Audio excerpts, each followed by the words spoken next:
Sir, India പ്രതിരോധ സംവിധാനത്തിൽ വളരെയധികം കുതിച്ചുകൊണ്ടിരിക്കുകയാണ്. പുതുതായിട്ട് K6 ബാലിസ്റ്റിക് മിസൈലിന്റെ കണ്ടുപിടുത്തവുമായി ബന്ധപ്പെട്ട് നിൽക്കുകയാണ് നമ്മുടെ ഭാരതം.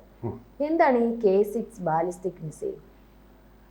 ഇത് DRDOയിലെ നമ്മുടെ അഭിമാന സ്ഥാപനമായ നമ്മുടെ ഗവേഷണങ്ങൾ നടത്തുകയും അതുപോലെ തന്നെ മിസൈലുകൾ വികസിപ്പിക്കുകയും ചെയ്യുന്ന DRDOയിലെ അഡ്വാൻസ്ഡ് നേവൽ സിസ്റ്റംസ് എന്ന് പറയുന്ന വിഭാഗം പരീക്ഷണം നടത്തി ഡെവലപ്പ് ചെയ്തെടുത്ത ഇന്ത്യയുടെ അഭിമാനമാണ്. എന്ന് പറഞ്ഞാൽ ഇന്ത്യ കൂടാതെ മറ്റ് 4 രാഷ്ട്രങ്ങൾക്ക് മാത്രമേ ഈ K6ൻ്റെ ലെവലിലുള്ള ആ ടെക്നോളജിയിലുള്ള ആ ജനറേഷനിൽ പെട്ടിട്ടുള്ള ഒരു ഡിഫൻസ് സിസ്റ്റം ഉള്ളൂ. ഇപ്പോൾ ഇതിൻ്റെ ഒരു പ്രത്യേകത എന്ന് പറഞ്ഞാൽ ഹൈപ്പർ സോണിക്കാണ്. ഹൈപ്പർ സോണിക് എന്ന് പറഞ്ഞു കഴിഞ്ഞാൽ അത് സൂപ്പർ സോണിക് അല്ല, ശബ്ദത്തിനേക്കാൾ അതിന് 7 ഇരട്ടി വേഗമുള്ള സംവിധാനമാണ്.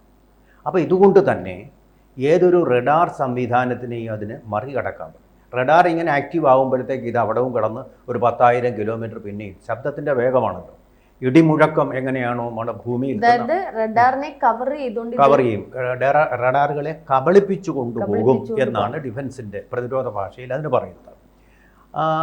അതുപോലെ തന്നെ ഇതിൻ്റെ ഒരു പ്രത്യേകത എന്ന് പറഞ്ഞാൽ ഇത് വയ്ക്കാനുള്ള അന്തർവാഹിനി ഇനിയും ജനിക്കാനിരിക്കുന്നതേ ഉള്ളൂ. ഇത്തരം ഒരു 12 മുതൽ 16 വരെ, മാക്സിമം 16, മിനിമം 12 വരെ പ്രതിരോധ സംവിധാനങ്ങൾ നമ്മളിനി പുതുതായിട്ട് ഡെവലപ്പ് ചെയ്യാൻ പോകുന്ന അന്തർവാഹിനിയല്ല, നേവൽ സിസ്റ്റമാണല്ലോ ഇത് കണ്ടുപിടിച്ച, അന്തർവാഹിനിയിൽ ഘടിപ്പിക്കാൻ പറ്റും. അന്തർവാഹിനിയിൽ ഘടിപ്പിച്ചു കഴിഞ്ഞാൽ ഇതിൽ ഓരോ K16നും നമുക്ക് പറപ്പിക്കാൻ കഴിയുന്ന ദൂരം എന്ന് പറഞ്ഞാൽ 8000 കിലോമീറ്റർ. 8000 പാകിസ്ഥാൻ്റെ അങ്ങ് അതിർത്തി വരെ പോകും, ചൈനയുടെയും അതിർത്തി വരെ സഞ്ചരിക്കുക. ആകാശദൂരമാണല്ലോ നമ്മൾ കണക്കാക്കുന്നത്. അപ്പോൾ അതിർത്തി വരെയും സഞ്ചരിച്ച് വൻതോതിലുള്ള നാശങ്ങൾ അവരാരും അറിയാതെ വരുത്തി വയ്ക്കാൻ കഴിയുന്ന അതിശക്തമായിട്ടുള്ള ഒരു സംവിധാനമാണ്. ഇതിലൊരു 12 എണ്ണം കൊണ്ട് തന്നെ ആ രാജ്യത്തിൻ്റെ പ്രതിരോധ സംവിധാനത്തെ ആകമാനം അപ്സെറ്റാക്കാൻ, അതായത് തകർക്കാൻ ഇതിന് കഴിയും. അതാണ് ഇതിൻ്റെ പ്രത്യേകത. മാരകമാണ്, സംഹാര രുദ്രനാണിത്. സംഹാര താണ്ഡവം ഉണ്ടാക്കും, ഞെട്ടിപ്പിക്കും ഏതൊരു രാജ്യത്തെയും. ചൈനയ്ക്ക് ഇതുണ്ട്. ചൈനയ്ക്ക് അതുകൊണ്ട് ചൈനയെ ഡിഫെൻഡ് ചെയ്യാൻ വേണ്ടി നമ്മൾ നിർമ്മിക്കുന്ന ഒന്നാണിത്. അതുപോലെ തന്നെ ഇതിൻ്റെ ഒരു പ്രത്യേകത എന്ന് പറഞ്ഞാൽ 8000 കിലോമീറ്റർ സഞ്ചരിക്കും എന്ന് മാത്രമല്ല, നമ്മളിനിയിപ്പോൾ ഡെവലപ്പ് ചെയ്യാൻ പോകുന്ന പുതിയ ഒരു അന്തർവാഹിനിയുണ്ട്. ആ അന്തർവാഹിനിയിൽ ഇത് ഘടിപ്പിച്ചു കഴിഞ്ഞാൽ ഈ അന്തർവാഹിനിയെപ്പോലും, അന്തർവാഹിനി സമുദ്രത്തിനടിയിൽ കൂടെ ആണല്ലോ പോലും, അന്തർവാഹിനിയെപ്പോലും ആർക്കും ഡിറ്റക്റ്റ് ചെയ്യാൻ പറ്റത്തില്ല. അതാണ് ഈ കപ്പൽ ഇത് വിന്യസിക്കുന്നതിനേക്കാൾ ഒരു ഗുണമുള്ളത്. അന്തർവാഹിനിയിൽ ഇത് ഘടിപ്പിക്കുക എന്ന് പറഞ്ഞാൽ പുതിയൊരു ടെക്നോളജിയാണ്. അന്തർവാഹിനി അതിനല്ല, ടോർപ്പിഡോ ചെയ്യാനുള്ള, കപ്പലുകളെ ടോർപ്പിഡോ ചെയ്ത് അവയെ തകർക്കാനുള്ളൊരു സംവിധാനം, അതിനാണ് ഇത് ഘടിപ്പിക്കുന്നത്. സാധാരണഗതിയിൽ ഇങ്ങനെയുള്ള സംവിധാനങ്ങൾ നമ്മൾ ഘടിപ്പിക്കുക കപ്പലുകളിലാണ്. കപ്പലുകൾ പക്ഷേ അവർക്ക് ഏറ്റവും എളുപ്പം ഡിറ്റക്റ്റ് ചെയ്യാൻ പറ്റും. അതിലിങ്ങനെയുള്ള സംവിധാനം ഉണ്ടെന്ന് അവർക്ക് കണ്ടുപിടിക്കാനും പറ്റും, ശത്രു രാജ്യങ്ങൾക്ക്. അതേസമയം ഈ മിസൈലിൻ്റെ സഞ്ചാരമോ ആർക്കും കണ്ടുപിടിക്കാൻ പറ്റില്ല. ഇപ്പോൾ ഈ അന്തർവാഹിനി ആയതോടുകൂടി അന്തർവാഹിനി അങ്ങനെ റഡാറുകളുടെ കണ്ണിൽപ്പെടാറില്ല. കാരണം കടലിൻ്റെ ആഴത്തിൽ കൂടിയാണ് പോകുന്നത്, ഉപരിതലത്തിൽ കൂടിയല്ല. അന്തർവാഹിനിയും കാണില്ല, അത് വഹിക്കുന്ന ഈ ഹൈപ്പർ സോണിക് മിസൈലും കാണാൻ പറ്റുകയില്ല.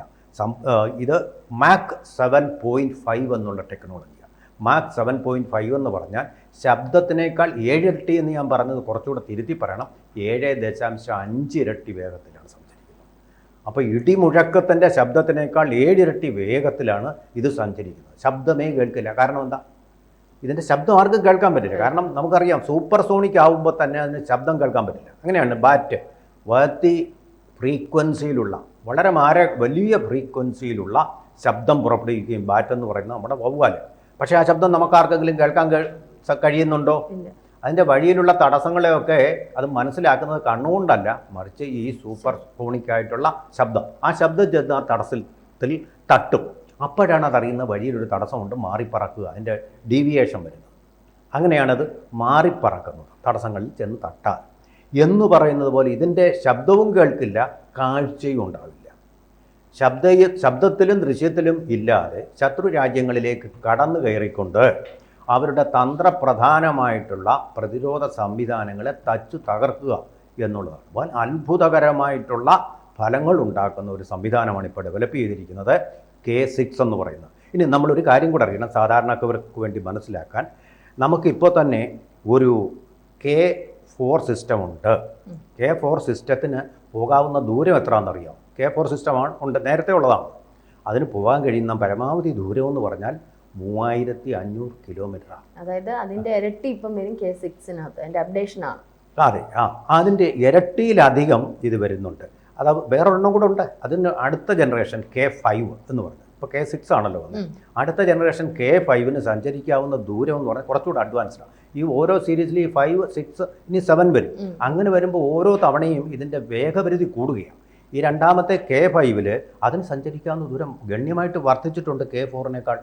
എത്രയായിരുന്നു എന്നറിയാമോ? 6000 കിലോമീറ്റർ സഞ്ചരിക്കും. 6000 കിലോമീറ്റർ.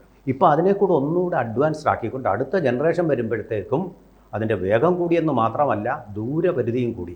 6000 കഴിഞ്ഞിട്ടിപ്പോൾ 8000-ലേക്ക് പോയി. 2000 കിലോമീറ്ററിൻ്റെ വ്യത്യാസമാണ് ആ രണ്ട് ജനറേഷൻ തമ്മിൽ. നോക്കൂ, അപ്പോൾ ആദ്യത്തെ രണ്ടും തമ്മിലുള്ള വ്യത്യാസം എന്ന് പറഞ്ഞത് 3500-ൽ നിന്ന് ഇരട്ടിയിലേക്ക് പോയില്ല, 6000-ലേക്ക്. ഇപ്പം നമ്മൾ കുതിച്ചിരിക്കുന്നത് 6000-ൽ നിന്ന് 2000 കിലോമീറ്ററും കൂടെ കൂടി 8000-ലേക്ക്.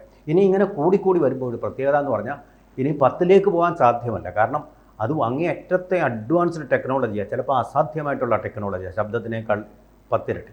ഒരു പക്ഷേ അടുത്ത ജനറേഷൻ വരുമ്പോൾ നമ്മൾ 8000 എന്നുള്ളത് കടന്ന് ഒരു 9000 കിലോമീറ്റർ ദൂരപരിധിയിലേക്ക് പോകും. ശബ്ദത്തിനേക്കാൾ ഇപ്പോൾ 7 ഇരട്ടി വേഗമുള്ളത് നമുക്ക് 8 ഇരട്ടി വേഗത്തിലേക്ക് ആക്കാൻ പറ്റും. അങ്ങനെയാണ് ഓരോ അഡ്വാൻസ്ഡ് ടെക്നോളജി, ഞാൻ ഈ പറഞ്ഞ cutting the edge technology, state of the art ടെക്നോളജിയിലേക്ക് പോകുമ്പോൾ. അപ്പോൾ ഇത് സമുദ്ര സുരക്ഷയിൽ ഇന്ത്യയെ ഗണ്യമായി സഹായിക്കുമെന്ന് മാത്രമല്ല, സമുദ്രമെന്ന് പറയുന്നത് നമ്മളൊരു ഉപദ്വീപാണ് ആണല്ലോ. ആ ഉപദ്വീപിൽ നിന്ന് നമുക്ക് തന്ത്രപ്രധാനമായിട്ട് കൃത്യങ്ങൾ നിർവഹിക്കാൻ പറ്റും. നമുക്ക് താഴെ തെക്ക് വശത്ത് കടലുണ്ട്, വടക്ക് വശത്ത് കടലുണ്ട്, അതുപോലെ തന്നെ പടിഞ്ഞാറ് വശത്തും കടലാണ്, ധന്യമാണ് നമ്മൾ. അപ്പോൾ അതിൽ കൂടി ഇത് പോയി കഴിഞ്ഞാൽ ഒരൊറ്റ കപ്പലും കണ്ടുപിടിക്കില്ല, ആരും കണ്ടുപിടിക്കില്ല. ഇത് വിന്യസിച്ച് കഴിഞ്ഞാൽ പാകിസ്ഥാൻ്റെ തീരത്ത്, കറാച്ചിയുടെ തീരത്ത് എന്നാലും ആരും കാണില്ല. അവിടെ നിന്ന് ഇത് വിന്യസിച്ച് കഴിഞ്ഞാൽ പാകിസ്ഥാൻ ഇപ്പോൾ ഓപ്പറേഷൻ സിന്ദൂറിൻ്റെ നമ്മളിപ്പോൾ നടത്തിയ ഘട്ടങ്ങളെക്കാളൊക്കെ ഞെട്ടുകയും പ്രതിരോധ സംവിധാനങ്ങളെയൊക്കെ അത് മറികടക്കുകയും. പക്ഷേ നേരത്തെ ഉള്ളതിനേക്കാളും അപ്പുറം പ്രതിരോധ സംവിധാനങ്ങൾക്ക് കുറച്ചുകൂടി ശ്രദ്ധ നമ്മുടെ ഭാരതം കൽപ്പിക്കുന്നുണ്ട്. കാരണം എനിക്ക് തോന്നുന്നു പശ്ചിമേഷ്യയിലൊക്കെ ഉണ്ടായ ഒരു യുദ്ധ സാന്നിധ്യവും മാത്രമല്ല ഇന്ത്യ പാക് ഒരു സംഘർഷമൊക്കെ വന്നതിന് ശേഷം കുറച്ചുകൂടി ഇതിൻ്റെയൊക്കെ അപ്ഡേഷൻസ്, ഇതിൻ്റെയൊക്കെ അടുത്ത ജനറേഷൻ പ്രതിരോധ സംവിധാനങ്ങളുടെ കണ്ടുപിടുത്തങ്ങളും മറ്റതുമൊക്കെ ആയിട്ട് നമ്മുടെ ഭാരതം മുന്നിട്ട് നിൽക്കുകയാണ് എന്ന് വേണം ഇതിനകത്ത് നിന്നൊക്കെ കരുതാൻ. കാരണം ഇതിനിടയ്ക്ക് തന്നെ പല കണ്ടുപിടുത്തങ്ങളും പല അപ്ഡേഷൻസും വന്നിട്ടുണ്ട്. നമുക്കറിയാം B2 ബങ്കർ ബസ്റ്റർ ബോംബറുകൾ, അതിൻ്റെ ഒരു വിഭാഗം തന്നെ നമ്മുടെ ഭാരതം കണ്ടുപിടിക്കുന്നുണ്ട്. അപ്പോൾ ഇത്തരത്തിൽ ഒരു പക്ഷേ വികസിത രാജ്യത്തോളം ഒപ്പം തന്നെ ചേർന്ന് നിൽക്കാൻ നമ്മുടെ രാജ്യം സന്നാഹമാണ് എന്നുള്ളതല്ലേ ഇതിൽ നിന്നൊക്കെ മനസ്സിലാക്കേണ്ടത്. ഇത് മനസ്സിലാക്കേണ്ട പ്രധാന കാര്യം, നമ്മളുടെ ശത്രുക്കൾക്ക് നമ്മുടെ ഭാഷ പറയുന്നത്, നമ്മൾ പറയുന്ന വാക്കുകൾക്കൊരു വില കൽപ്പിക്കണമെങ്കിൽ നമുക്ക് ഈ സംവിധാനങ്ങൾ വെച്ചുകൊണ്ട് പറയുമ്പോഴേ അതിനൊരു വില കൽപ്പിക്കാൻ പറ്റൂ. അതാണ് നമ്മളിപ്പോൾ നോക്കൂ. ഇപ്പോൾ ഏറ്റവും ഒടുവിലത്തെ സംഭവം ദലൈലാമയെ മാറ്റിക്കൊണ്ട് അവരുടെ കമ്മ്യൂണിസ്റ്റ് പാർട്ടി തീരുമാനിക്കുന്ന ഒരു ദലൈലാമയെ കൊണ്ടുവരാൻ വേണ്ടിയിട്ടുള്ള ശ്രമത്തിലാണ് ചൈന ഇപ്പോൾ. എന്തുകൊണ്ട് അങ്ങനെ സംഭവിക്കുന്നു? ദലൈലാമയെ ഇത്ര ഒതുക്കി ഇന്ത്യയിൽ കേവലം ഒരു അഭയാർത്ഥിയാക്കി തിബറ്റുകാരെ മുഴുവൻ ഇന്ത്യയിലെ തെരുവീഥികളിൽ അലയുന്ന അഭയാർത്ഥികളാക്കി ചൈന മാറ്റിയത് എന്തുകൊണ്ടാണ്? ആ രാജ്യത്തിനൊരു പ്രതിരോധ സംവിധാനമില്ല. ചൈനയെ നേരിടാൻ വേണ്ടിയിട്ട് ഉള്ള ഒരു പ്രതിരോധ സംവിധാനവും ഇല്ലാത്ത രാജ്യമായിരുന്നു. അതുകൊണ്ടാണ് കുതിരപ്പുറത്തേറി മല നിരകൾ കടന്നുകൊണ്ട് ഇന്ത്യയിലേക്ക് അഭയാർത്ഥിയായിട്ട് അദ്ദേഹത്തിനും അനുയായികൾക്കും വരേണ്ടി വരുന്നത്. മനസ്സിലായില്ലേ? ആ ദലൈലാമ ഇപ്പം അവസാനമായിട്ട് പറഞ്ഞിരിക്കുന്നത്, അടുത്ത ദലൈലാമ എൻ്റെ ഒരു ട്രസ്റ്റ് ഉണ്ട്, ആ ട്രസ്റ്റ് തീരുമാനിക്കും, ചൈന തീരുമാനിക്കേണ്ടത്. ഇന്ത്യയിലിരിക്കുന്നതുകൊണ്ടാണ് അത് പറയാൻ കഴിയുന്നത്.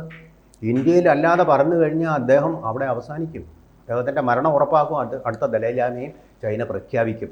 അപ്പോൾ അതുകൊണ്ട് പ്രതിരോധം വളരെ പ്രധാനമാണ്. പ്രതിരോധമില്ലാത്ത രാജ്യങ്ങൾ പിടിച്ചടക്കപ്പെടും. പണ്ടും ഇങ്ങനെ തന്നെയായിരുന്നു. മുഗളന്മാർ ഇന്ത്യയിലേക്ക് വന്നപ്പോഴും അങ്ങനെ തന്നെയായിരുന്നു.